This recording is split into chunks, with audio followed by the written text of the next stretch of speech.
Existe una creencia moderna, casi intocable, que opera en el fondo de nuestras mentes todo el tiempo. Sí, una idea súper silenciosa, pero que está ahí, siempre. Exacto. No es una postura política, ni una doctrina religiosa, ni nada de eso, pero dicta prácticamente cada reacción emocional que tenemos en el día a día. Y sin darnos cuenta, claro. Es esta idea secreta, esta especie de superstición absolutamente arraigada de que el mundo, el universo o la vida misma existe con un único propósito central, que es hacernos felices. Ajá, como si fuera su obligación. Ándale. Y claro, si por alguna razón la vida no nos está haciendo felices un martes por la tarde, entonces asumimos de inmediato que algo está terriblemente mal con nosotros. O peor aún, que la vida es injusta y nos debe una disculpa, ¿no? Totalmente. Y bueno, hoy en este análisis a fondo vamos a explorar un ensayo de verdad fascinante titulado El mundo que no vino a hacerte feliz. Un título bastante directo, la verdad. Sí, bastante. Y nuestra misión en esta exploración es, pues, entender por qué renunciar a esta exigencia perpetua de que la vida sea justa, cómoda y a nuestra medida es, irónicamente, el primer paso indispensable para alcanzar una verdadera paz mental. Y es un paso difícil de dar. Muy difícil. Así que, a ver, vamos a desmenuzar esto, porque la premisa central nos golpea de frente con una realidad que incomoda bastante al principio. Sí, claro, sacude un poco el tapete. El argumento central plantea que el mundo simplemente no es una máquina expendedora de deseos. Su función principal no es complacer, sino actuar como un mecanismo, a veces rudo, para despertar nuestra conciencia. Lo fascinante de todo esto es observar cómo la cultura moderna nos ha vendido con muchísimo éxito exactamente la idea opuesta. Totalmente, es un bombardeo. Si prestamos atención, la publicidad, el entretenimiento, nos han convencido de que la comodidad constante y la ausencia total de problemas son el estado natural y merecido del ser humano. Como si tener un problema fuera un error en el sistema. Exacto. Y al comprar esa ficción sin cuestionarla, hemos construido toda una arquitectura de resentimiento crónico contra la realidad. Nos pasamos los días peleando contra lo que es. Nos quejamos de todo. Nos quejamos de manera difusa contra, digamos, la vida, viéndola como si fuera un burócrata malintencionado que tiene retenido nuestro expediente de felicidad en algún cajón.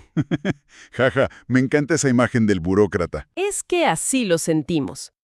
Lo que esta perspectiva propone es un golpe de lucidez muy necesario, que es dejar de ver los obstáculos cotidianos como castigos personales. Y empezar a verlos diferente. Empezar a entenderlos como las herramientas exactas que la conciencia utiliza para poder verse a sí misma con mayor claridad. Fíjate que, para entender cómo operamos bajo esa ficción de la que hablas, hay un concepto aquí que aterriza el problema de una forma muy gráfica. En el texto se le llama el ventríloco. Ah, sí, el famoso ventríloco. Es básicamente esa voz interna, ese narrador incesante que todos tenemos en la cabeza y que, nunca se calla. Ni para dormir a veces. Literal. Es la voz que se la pasa comparando nuestra vida real y cotidiana con las vidas supuestamente perfectas de los demás. Sí, la que siempre encuentra el defecto. De que nos falta algo, de que somos la pieza que no encaja en la gran obra de teatro de la existencia. Exacto. Y aquí es fundamental entender el contexto en el que vivimos hoy, porque, a ver, la tecnología no creó esta miseria humana ni esta envidia comparativa. No, bueno, eso siempre ha existido. Siempre. Lo que hizo la tecnología fue sofisticar el problema a niveles industriales. Antes, pues esa comparación se limitaba al círculo cercano, ¿no? Al vecino, al cuñado. Ándale, el vecino que compró un coche nuevo o el primo al que le va muy bien en el trabajo. Pero hoy, ese ventríloco tiene a su disposición un escaparate infinito y abierto las 24 horas. Las redes sociales. Sí, estamos bombardeados por vidas que están editadas al milímetro. Rostros optimizados con filtros, desayunos que parecen obras de arte, vacaciones perpetuas. Todo empaquetado con frases de sabiduría rápida. Como si todos vivieran en un comercial. Exactamente. El problema de fondo es biológico. El cerebro humano no evolucionó para distinguir entre un montaje digital y la realidad de una tribu. Así que procesa esos escaparates como si fueran la vida real y tangible de esas personas. Y ahí es donde entra un concepto que me voló la cabeza por lo matemático que resulta. Algo que se describe en los textos como la relación entre el mapa y el territorio. Es una analogía buenísima. A ver, pongámoslo en perspectiva con un ejemplo de todos los días para quienes nos escuchan hoy. Imagínense que es martes, uno va en el tráfico, el aire acondicionado del coche no enfría bien, hay cansancio y encima hay que llegar a pagar cuentas. Un clásico martes por la tarde. Sí, un martes pesado. Ese es el territorio, la realidad cruda y con fricción. Y de pronto en un semáforo uno agarra el celular y abre una red social. Ajá, el error fatal. Y ves la foto de un conocido en una playa en Bali, tomando un coco con un atardecer perfecto. Ese es el mapa. Una imagen curada y ultraeditada de lo que, entre comillas, debería ser la vida. Y la trampa psicológica ocurre en ese preciso instante en el coche. ¿Cómo funciona ahí? Pues cuanto más tiempo pasa uno mirando ese mapa perfecto en la pantalla, más insoportable, gris y deprimente le parece el territorio en el que está atrapado físicamente. Empiezas a odiar tu coche, el tráfico, todo. Todo. Es una ilusión masiva y colectiva. Porque, a ver, la persona en Bali también tiene su propio territorio. Quizás se peleó con su pareja 5 minutos antes de tomar la foto, o está endeudada hasta el cuello para pagar ese viaje. Pero claro, el que está en el tráfico no ve eso. Para nada. Solo ve el contraste entre su propia realidad desordenada y el paraíso congelado de alguien más. Totalmente. Y nos atrapa a todos en una coreografía rarísima donde terminamos sintiéndonos como, no sé, como mercancía defectuosa. Sí, como si fuéramos los únicos a los que la vida les cuesta trabajo. Vemos esa publicación brillante y el ventríloco interno toma el micrófono y dicta sentencia. Te dice, eres un fracaso porque tú estás atascado en una avenida oliendo a smog. Y la reacción automática, casi por instinto de supervivencia social, es correr a fabricar y publicar nuestra propia versión del escaparate, ¿verdad? Sí, exacto. Le tomamos una foto a nuestro café de la mañana buscando el ángulo perfecto, quitando el desorden de la mesa, solo para no quedarnos fuera de la obra de teatro. Lo cual genera un enjambre de seres humanos profundamente agotados, fabricando en tiempo real la imagen de una felicidad generalizada que pues casi nadie está experimentando de verdad. Es agotador nada más de pensarlo. Cada individuo termina escondiendo su propio infierno personal, sus ansiedades y sus batallas, única y exclusivamente para poder contribuir al decorado del paraíso ajeno. ¡Qué fuerte está eso! Es que la comparación destructiva no nace porque nuestra vida cotidiana sea inherentemente horrible. Nace porque el ventríloco ha decretado que nuestra experiencia real pierde todo su valor si no logra competir con ese montaje colectivo. Un montaje que al final del día no tiene cuerpo, no tiene fondo y no existe en ninguna parte fuera de una pantalla. Exactamente. Es pura fricción innecesaria. Oye, y hablando de fricción, aquí es donde se pone muy interesante, porque hay una comparación muy terrenal en todo esto para explicar por qué necesitamos salir de esta ilusión de comodidad perpetua. Es la metáfora del cuerpo y el gimnasio. Ah, me encanta esa parte. A ver, pensemos en esto. Si uno quiere un cuerpo fuerte, robusto, que aguante una buena caminata o simplemente estar sano, es biológicamente imposible lograrlo quedándose acostado en un sofá viendo series. Definitivamente no va a pasar. El músculo requiere resistencia. Tienes que ir, levantar un peso que te cuesta trabajo, enfrentarte al impacto de correr, llegar a ese punto donde la respiración se corta y sientes que ya no puedes más. Sí, ese momento donde duele de verdad. En ese momento, el cuerpo registra el ejercicio casi como una agresión. Los músculos se rompen microscópicamente, duelen al día siguiente, el cuerpo entero se queja de la fricción. Ajá. Pero es única y exclusivamente a través de esa fricción que se construye la fuerza. No existe el crecimiento sin tensión. Y esa mecánica biológica aplica de forma idéntica a la mente. A ver, ¿cómo lo trasladamos? Si la vida nos otorgara exactamente lo que ese ego moderno exige, es decir, una vida donde nunca hace frío ni demasiado calor, donde no hay conflictos, ninguna pérdida financiera, ninguna incertidumbre amorosa, la mente humana se atrofiaría por completo. ¿Nos volveríamos de cristal? Literalmente. Nos quedaríamos operando en un piloto automático constante. Estaríamos anestesiados, atrapados en una zona de confort tan acolchada que jamás nos obligaría a cuestionar quiénes somos. O sea que necesitamos el problema. La conciencia necesita fricción para no quedarse dormida. El problema inesperado, el obstáculo, funciona exactamente igual que la pesa de 20 kilos en el gimnasio. Duele al principio. Es algo que el músculo emocional rechaza al principio, pero que necesita desesperadamente para evolucionar y no volverse frágil. O sea, si lo aterrizamos a la vida diaria de quienes nos sintonizan, estas pesas del gimnasio emocional están por todos lados. En todas partes, sí. Puede ser algo enorme como una pérdida personal que llega y rompe por completo el guión que ya tenías armado para los próximos 10 años de tu vida. Un golpe fuerte. O una enfermedad que de la noche a la mañana te quita esa ilusión de que tienes control absoluto sobre tu cuerpo. Pero también son cosas más pequeñas, ¿no? Claro, lo cotidiano. Como lidiar con ese compañero de trabajo insoportable que siempre hace comentarios pasivo-agresivos en las juntas. Todos conocemos a alguien así. A superficie toda esa basura reactiva, esa impaciencia que uno juraba tener dominada. Y el por qué detrás de la existencia de estos eventos es la clave aquí. Estos retos no aparecen en el panorama para castigar a nadie ni para destruirnos. No es personal, digamos. No, para nada. Vienen a cumplir una función reveladora, que es dejar en evidencia qué partes de nuestra identidad estaban montadas sobre ficciones. A ver, dame un ejemplo de eso. Te pongo un ejemplo muy claro. Si toda tu seguridad personal depende de tu puesto de trabajo, un despido no viene a acabar con tu valor como ser humano. Viene a derrumbar una identidad artificial que dependía de una tarjeta de presentación. Híjole, sí, te quita la máscara. La conciencia humana rara vez se expande cuando todo sale de acuerdo con el plan perfecto.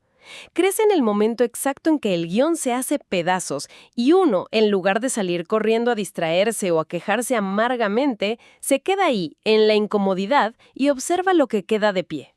Claro, y para poder hacer eso, o sea, para poder quedarse ahí observando sin volverse loco, hay una distinción que se menciona en los textos que es un verdadero ajá mental.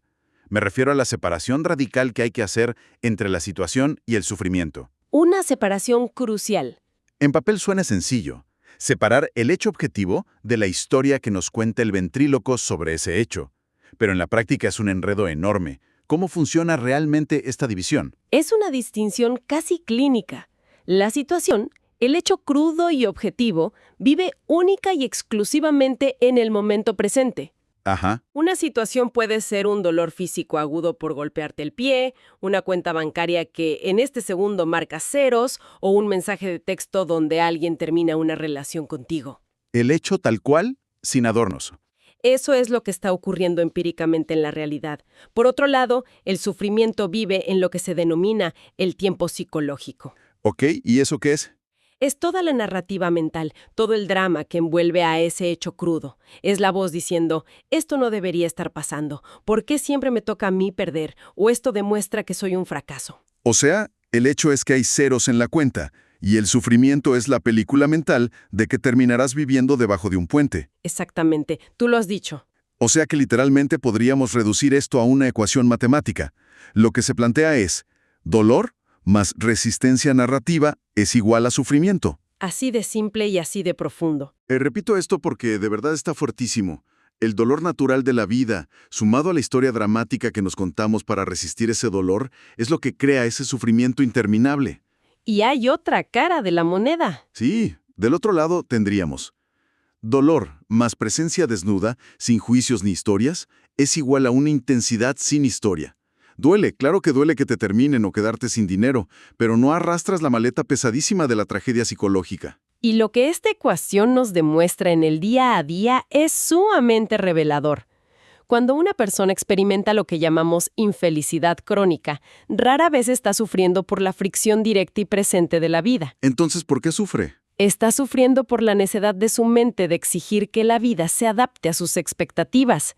El conflicto real, el que desgasta de verdad, casi nunca es entre el ser humano y el mundo exterior. Es interno. Es una batalla interna entre las exigencias infantiles del ventríloco y la innegable realidad de lo que está pasando enfrente. El cerebro toma un simple «hay un problema que resolver en este momento» y lo transforma en un paranoico «el universo entero conspira en mi contra porque tengo mala suerte». Pero a ver, hay una salida práctica para todo esto, que es el famoso interruptor oculto. El punto de quiebre. Pongamos un escenario súper común. Estás en la oficina, hay un problema grave y tu jefe te echa la culpa de algo que tú no hiciste frente a todo el equipo. Es una injusticia clara. Injusticia total. La reacción automática que todos conocemos es identificarnos de inmediato con la rabia. Sientes el calor subir por el cuello, te hundes en la queja, buscas aliados en la oficina para contarles la tragedia y victimizarte. Básicamente, le entregas el micrófono al ventríloco. Exactamente. Pero se dice que hay un punto de madurez donde aparece una microfisura en esa reacción. Es ese microsegundo frágil donde surge el impulso violento de gritar, el nudo en el estómago, pero de pronto algo dentro de uno logra hacer una pausa y simplemente observar ese impulso, sin actuarlo, sin reaccionar de inmediato. Si conectamos esto con la imagen completa que hemos venido platicando, ese es el giro maestro de toda esta exploración.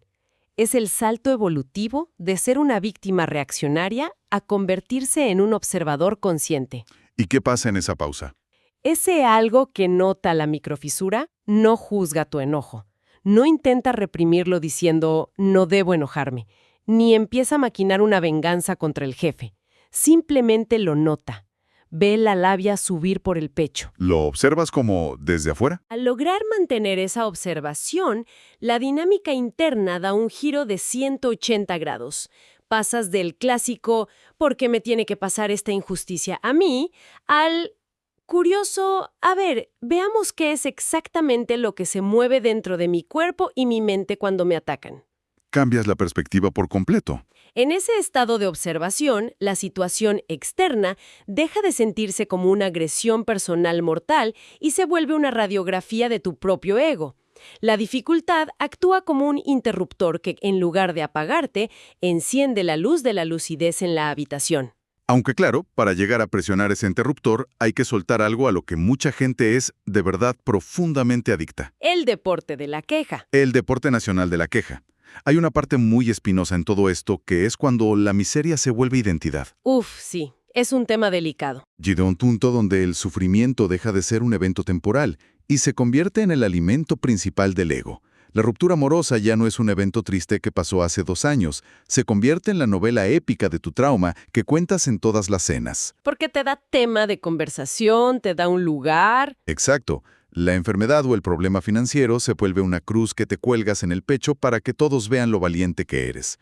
El problema es que el fracaso se convierte en la prueba de que el mundo está mal y tú tienes la razón moral. Y la razón profunda por la que la mente se aferra tanto a esta miseria como si fuera un salvavidas es para evitar mirar su propio vacío. Para no ver hacia adentro. Mientras uno tenga un drama externo ocurriendo, mientras haya un ex jefe a quien odiar o un ex socio a quien culpar, el ego se siente muy vivo, muy justificado en su enojo.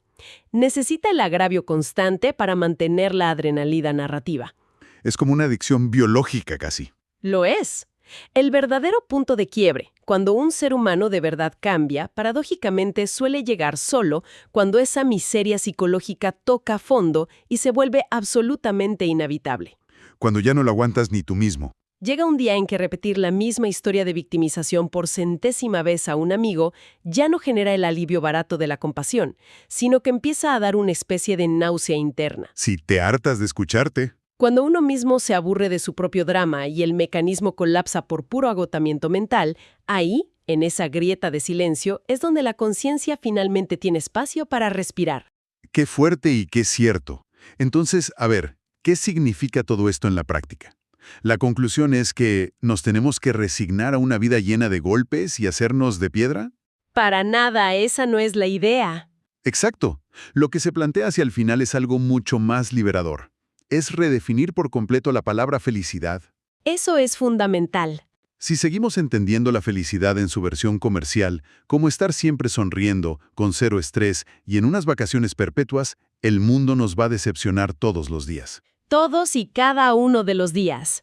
Pero si redefinimos la felicidad como la capacidad profunda de no necesitar escapar corriendo de lo que está sucediendo en este momento, el panorama cambia radicalmente. No es vivir en una nube mística. Es desarrollar una tranquilidad sobria, bien cimentada, que no se desmorona a la primera provocación, solo porque el mundo exterior no acató nuestras órdenes de cómo debía ser el día de hoy. Hay una reflexión final en todo este análisis que resume de manera magistral la transformación. Es una frase que el ventríloco detesta escuchar con toda su alma. A ver, compártela. Dice más o menos así: el mundo no está aquí para hacerme feliz. Está aquí para que yo pueda ver quién soy realmente cuando no obtengo lo que quiero. Qué frase tan poderosa. Al asimilar esta verdad hasta el fondo, tu relación con la existencia cambia de eje.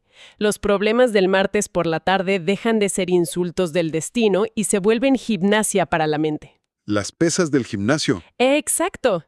La comparación en redes sociales pierde su poder, porque entiendes que estás comparando tu territorio con el mapa de cartón de alguien más. Empiezas a ver que el mundo es, y siempre será, un caos brillante. A veces es hermoso, a veces es injusto, brutal e imprevisible. Y está bien que sea así. El sufrimiento crónico se apaga no porque por fin lograste que tu vida fuera perfecta y sin problemas, sino porque dejaste de exigirle al universo que organice su inmenso movimiento alrededor de ti. Nos cae el 20 de que no somos el centro de control del universo.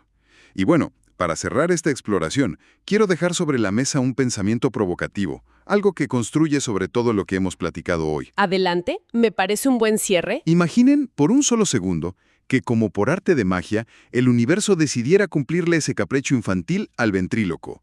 Imaginen que a partir de mañana se nos concede a todos ese mundo utópico perfectamente feliz y acolchado. Sin nada de fricción. Un mundo donde no existe la más mínima fricción.